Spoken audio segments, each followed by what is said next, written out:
Olá,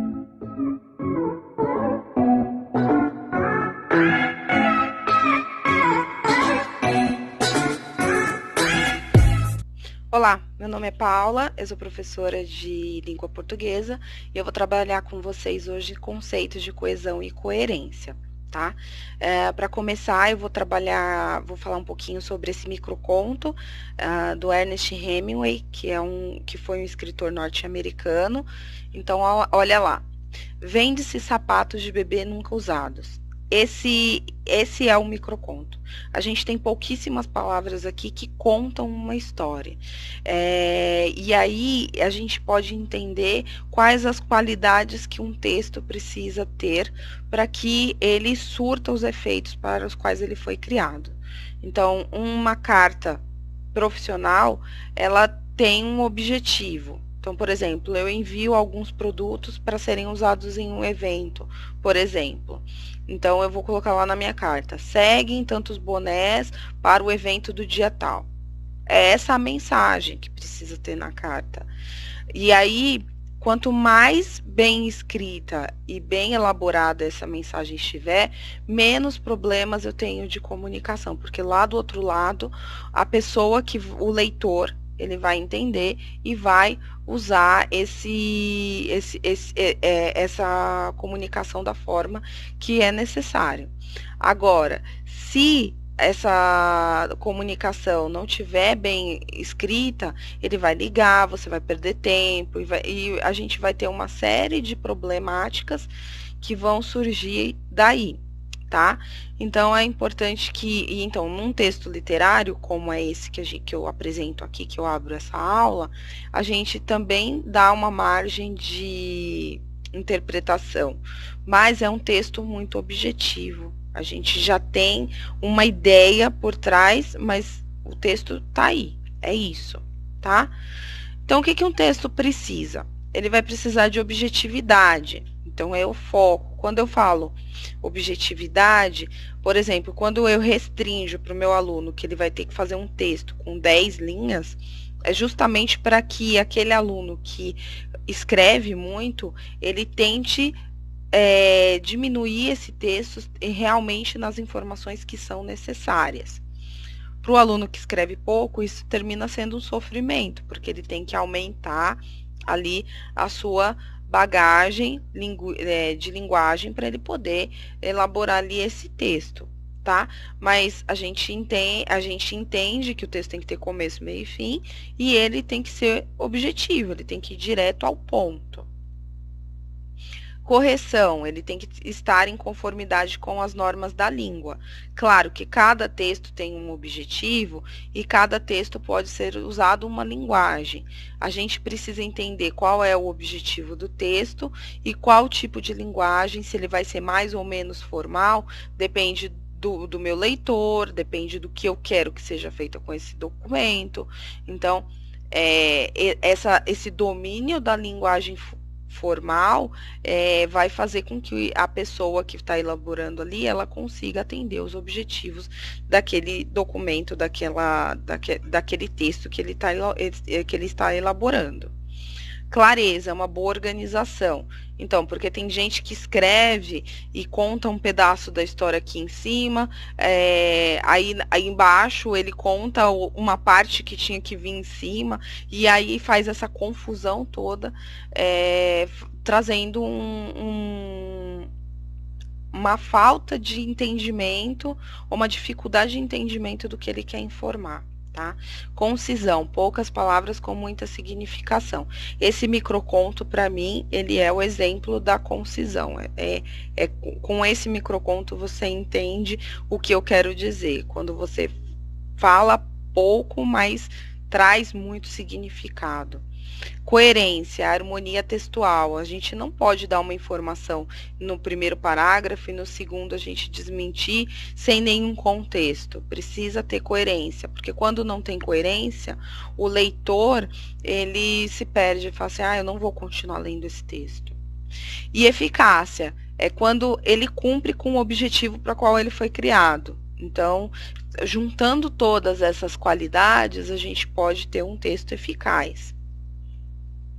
Então, eu vou falar com vocês, tendo isso em vista, eu vou falar com vocês sobre duas ferramentas que são essenciais para o entendimento do texto. Então, a coesão, que é a responsável pela ligação harmônica entre as partes do texto. A gente vai ter aqui os conectivos como um grande... como essas pontes entre as frases, eles que vão fazer com que esse texto seja coeso, tá? Então, olha lá, eu trouxe exemplos que fica mais fácil de entender, tá? Então, aqui eu coloquei um exercício que eu passo em sala de aula, eu já deixei aqui ele pré-formatado, mas a ideia é que a gente tivesse vários conectivos aqui para que o aluno complemente com outras frases de acordo com o conectivo. Então, a primeira frase ela é a mesma, só que dependendo do conectivo, a gente vai ter um complemento diferente. Então, olha lá, os profissionais devem ser organizados, ainda que... Então, aqui a gente precisa de uma complementação que explique, que explique o que é o ainda, né? Uma coisa que vai trazer essa ideia desse complemento, né? Olha, é difícil, mas, né? Então, a gente vai lá. Então, ainda que isso demande muito tempo de planejamento da sua rotina, tá? Os profissionais devem ser organizados então aqui a gente está trazendo uma soma. Então, e proativos. E bonitos. É outra coisa, né? Aqui a gente não está preocupado com a coerência, por enquanto. A gente só está preocupado com essas ligações que são necessárias entre os dois elementos, tá? Os profissionais devem ser organizados? Aliás, todas as pessoas deveriam ser. Então, aliás, vai trazer essa ideia de também, né? Então, a gente tem essa frase da frente, essa segunda frase, complementando a primeira, de acordo com o conectivo. Essas construções aqui que são responsáveis pela coesão, tá? Coloquei aqui duas notas que são importantes e que a gente tem muitos problemas nas redações, tá? Então, aluno gosta de colocar onde em tudo quanto é canto e onde só está referido a lugar. Então, você só vai colocar aqui, os profissionais devem ser organizados onde, e aí precisa ser um lugar que complemente essa ideia, tá? E cuidado com que tem gente que gosta de colocar muitos quês na redação, e aí o texto fica muito poluído, e metade desses quês não servem para nada. Para isso é importante que seja feita a releitura. A releitura do texto, principalmente depois de um tempo que ele foi elaborado, ela vai trazer essas amarrações devidas, né?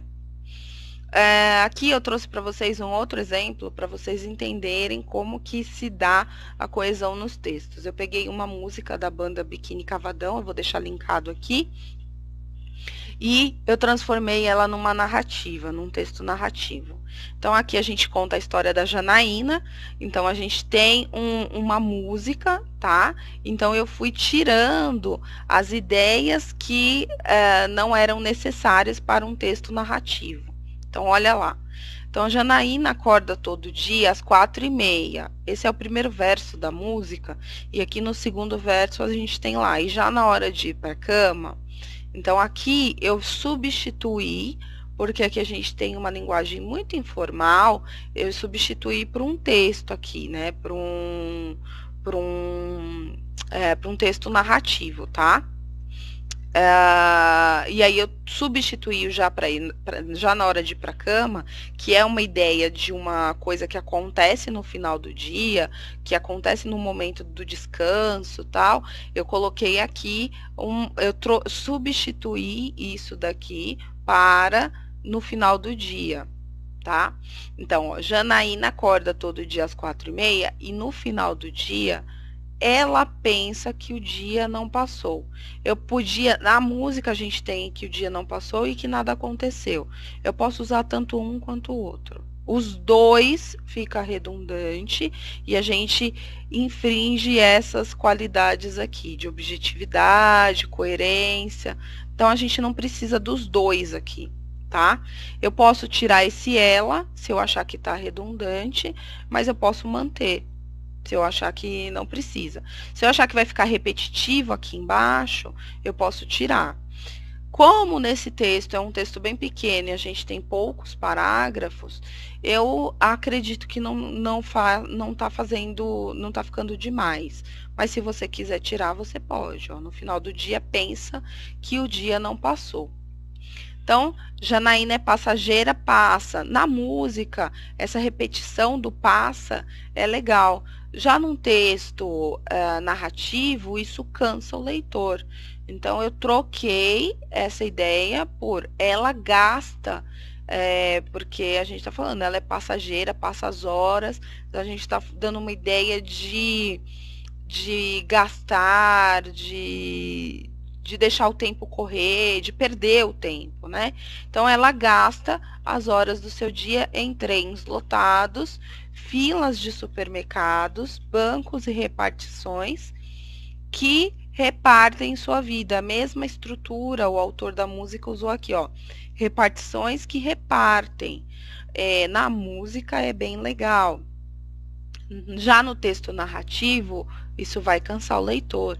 Então, eu coloquei aqui, ó, que atrasam a sua vida. E aí eu posso trocar por qualquer um outro verbo que dê essa ideia. Aqui a gente vai chegando no refrão da música, então a gente tem muitas repetições. Então, aí, nessa parte, ela vem assim, ó, ela diz que apesar de tudo ela tem sonhos, ela diz que um dia a gente há de ser feliz, há de ser feliz. Então, para finalizar, eu coloquei aqui, ó, apesar disso, então a gente tem uma ideia de que ela acorda às 4h30, passa o dia todo fazendo atividades desnecessárias que acabam com o seu dia, e aí no fim a gente vai trazer uma ideia de felicidade, de redenção ao final do dia, né? Então, apesar disso tudo, ela acredita que um dia há de ser feliz. Então, ela acredita que um dia isso vai ter uma recompensa, tá? Então, ó, apesar disso, ela acredita que um dia há de ser feliz. Então, a gente tira todos os elementos que estão poluindo esse texto. O texto ficou com começo, meio e fim. Então, a gente tem uma ideia que introduz a história, a gente vê que a Janaína tá achando aqui que a vida dela tá passando, já no começo. No meio, a gente tem a explicação disso. Olha, ela sofre tanto que ela passa muito tempo no ir para o trabalho, né? E ela fica fazendo essas atividades que gastam o seu tempo. E no fim, a gente termina a história, a gente dá um fecho. Muitas redações de alunos, muitos textos que eu pego, não tem o fim. O aluno para aqui no meio e a gente precisa finalizar, a gente tem uma conclusão desse pensamento. Então, ela estava refletindo lá na vida dela, aí ela explica que ela passou o dia todo num trem lotado, indo trabalhar possivelmente, e no fim ela acha que esse esforço vai ter um prêmio lá no final, tá? Então é isso. Todos os elementos que estão em negrito, todos os elementos que estão em taxado, são elementos desnecessários para a construção desse texto narrativo. Todos os elementos que estão em negrito são elementos importantes, que são elementos que geram a coesão do texto, que geram essa amarração do texto, tá? E os outros elementos são os que são necessários para a história, era o que estava na música e que continua na história trazendo essa amarração do pensamento, tá? Falando de coerência, a gente está falando de uma relação harmônica. Qual é essa relação harmônica? As ideias elas se complementam de forma que elas não confundem o leitor, tá? Então eu trouxe outra música da mesma banda, Biquíni Cavadão, vou deixar aqui aqui embaixo. E aí a gente tem essa ideia, a música chama Quanto Tempo Demora um Mês. A música vai trazer lá, ó. Quanto tempo demora um mês para passar? A vida inteira de um inseto, o embrião para virar feto, a folha do calendário, o trabalho para ganhar um salário. Daqui um mês, quando você voltar, a lua vai estar cheia lá no mesmo lugar. Então, a gente tem, geralmente quando a gente fala de coerência, a gente busca muitos textos que eles não têm essa relação de coerência estabelecida, né? Tipo a meta, né? Quando tiver uma meta, a gente dobra a meta. Mas aqui eu trouxe um texto que tem uma relação bem bacana e eu gosto muito dele para trabalhar a questão de coerência, porque trabalhar um texto coerente é mais difícil do que fazer um não coerente, né? Então, olha lá. Quanto tempo será que demora um mês para passar? Então, esse autor ele vai trazendo coisas que levam um mês para acontecer. A vida inteira de um inseto, o embrião para virar feto. Então, esses elementos, eles são importantes para a construção do texto. Como ele está fazendo uma música, ele está fazendo com rimas, ó, em feto, seto, diário, salário. Por isso, ele precisa ter um conhecimento da estrutura da língua que ele está trabalhando. Senão, ele não consegue estabelecer essas relações. Também ele vai ter um conhecimento de mundo que lhe confira ele entender essas relações. Que um inseto vive um mês, assim como o embrião vira feto em um mês. A folha do calendário a gente arranca quando acaba o mês, é o tempo que você leva para ganhar um salário. Essas relações esse autor só vai conseguir estabelecer se ele tiver uma base de pesquisa, uma bagagem de conhecimento que vai proporcionar para ele estruturar isso, né, num verso, tá? Professora, mas como que eu faço isso? Isso você vai fazer no dia a dia, com as suas relações informacionais. O que é importante é que você entenda que esse conhecimento de mundo é só seu. Você vai estruturar esse seu conhecimento. Não adianta eu falar, você tem que saber isso, isso, isso. Porque na hora que você precisa resgatar essas coisas que você sabe, você vai resgatar de acordo com o seu conhecimento aí, com as coisas que você já pesquisou, que você já viveu e já teve. Tudo isso, o trabalho para ganhar um salário, são relações intertextuais. O que é intertextualidade? É quando você pega uma referência de uma outra área do conhecimento e traz para cá, para o seu texto. Então, o mês, a lua fica cheia em um mês. Isso é uma relação que a gente sabe que existem 4 fases da lua e vai durar um mês para que ela volte para a 4ª fase lá. Então, a lua cheia vai demorar um mês. Então, isso é uma relação intertextual que eu estou trazendo para a minha obra. É importante que você saiba, você como autor do seu texto, você saiba que quanto mais informações intertextuais você conseguir trazer, que estejam dentro da área do conhecimento dos seus leitores, mais esse texto vai fazer sentido para eles. Então, por exemplo, todo mundo sabe que a Copa acontece de 4 em 4 anos. Então, usar efeitos, relações aí de textos de futebol e tal, pode ser uma grande sacada, porque você tem mais gente que conhece isso. Então, é isso que vai trazer aí a coerência. Existem outros elementos, tá? Que conferem a coerência para um texto, mas para hoje a gente vai ficar com esses. E aí, em sala de aula, eu trabalho com vocês outros exercícios e a gente vai trabalhar outras questões aqui, tá? Por isso, por hoje é só e a gente se vê. Se cuidem, a gente se vê por aí.